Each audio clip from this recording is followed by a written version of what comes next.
Today, we are presenting the report that we have written up on the 2014 Sony picture hack. All data we analyzed for the report was gathered from various websites and news agencies. We have broken down the presentation into 3 parts. Don, that is myself, will be handling the introduction and the summary of the topic. Ben will be giving a detailed report on the hack, and John will be reporting on the actions that Sony Picture Entertainment can take to protect themselves in the future. The morning of November 24th, 2014, Sony Picture Entertainment employees found out that they had been hacked. All computer, phone, and email functionality had come to a halt. A message left on the screen of the infected computers let the company know that they had been hacked by a group calling themselves Guardians of Peace. It was later found that Guardians of Peace had used a server message block, or SMB, worm tool to pull off the hack. The tool first used brute force to gain access to users' accounts.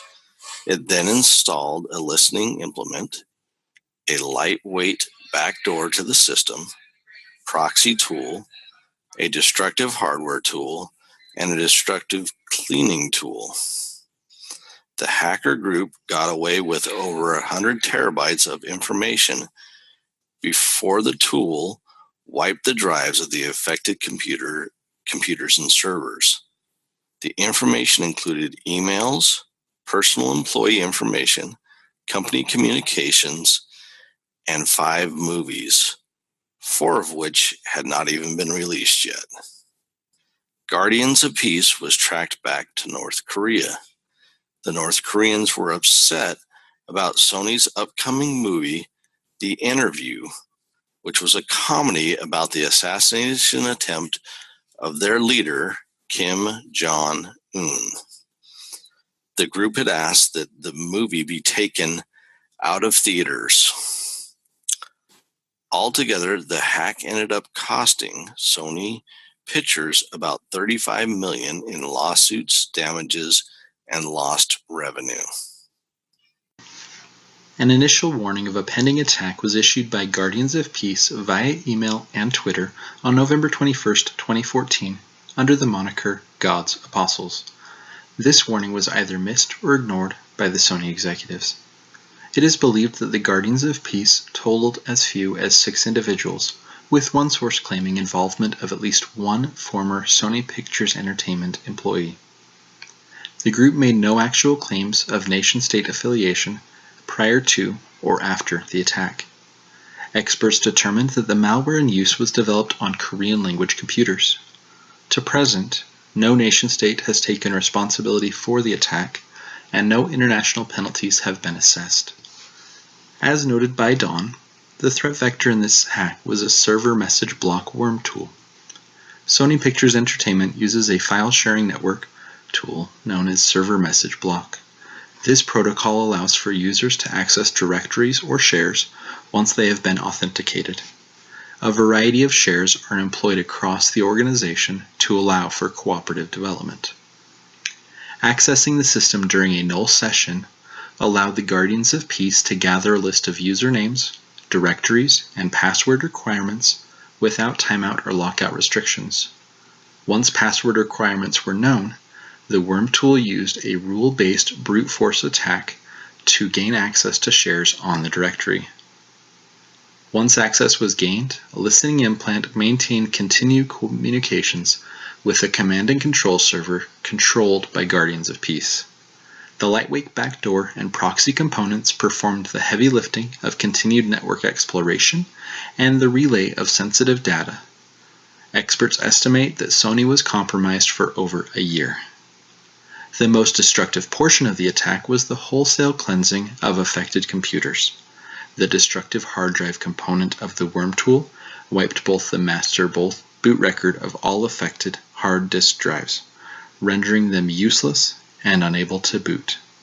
A destructive target cleaning tool was designed to cause maximum loss and destroy specific categories and repositories of information inaccessible to the destructive hard drive component of the worm tool. The chief cost of the attack was the damage to Sony Picture Entertainment's reputation.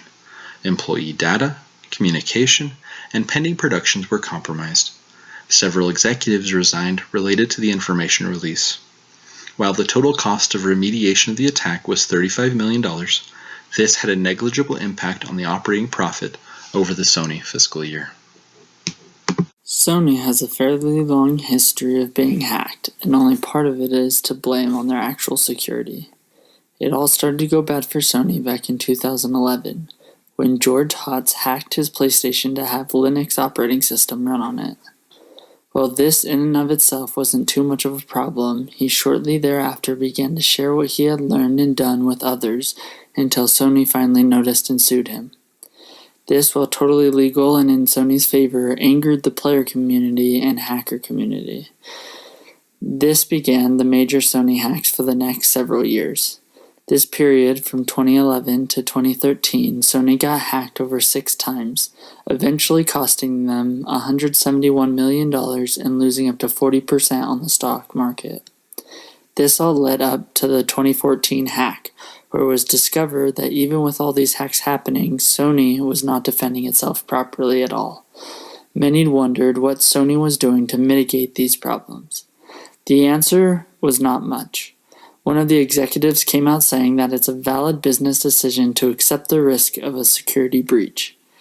This, paired with the fact that details were revealed about Sony in the hacks from 2011 that were then later confirmed as vulnerabilities in the 2014 hack, showed that Sony wasn't trying to protect themselves very well.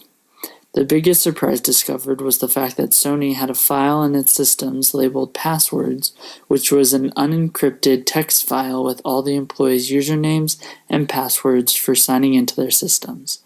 This, along with many other security problems, has led to the many security recommendations for Sony. The first recommendation for Sony is to discover breaches better and to do it sooner. The fact that over 100 terabytes of data was stolen over the course of months means that Sony was not doing a very good job at detecting breaches. The second recommendation is to have a security plan so that when an attack happens, you can be better prepared for the aftermath of that attack. This also will help your company handle and react to certain situations that may arise, which leads to the next recommendation. Don't let the attackers control the conversation. When Sony got hacked, they just waited for the hackers to release more and more information about them before they would react. A specific example is after they knew they had been hacked and many private emails and documents were stolen, instead of coming out ahead of time and apologizing or owning any information that could have been released, they stayed quiet until the attackers revealed the embarrassing conversations they had had. Later, their attempts to apologize just looked foolish to the public. The last recommendation is a big problem of Sony's security of not fixing known vulnerabilities and previously attacked points. In 2011, many times one system would get hacked and eventually dealt with, but then within the week, another system would get attacked with the very same method and it would work again. That happened again and again, and Sony wasn't doing anything to stop it. If you get hacked, fix the vulnerability across the system so it can't be used against you again. This is what we recommend for all computer companies, but specifically for Sony for this attack.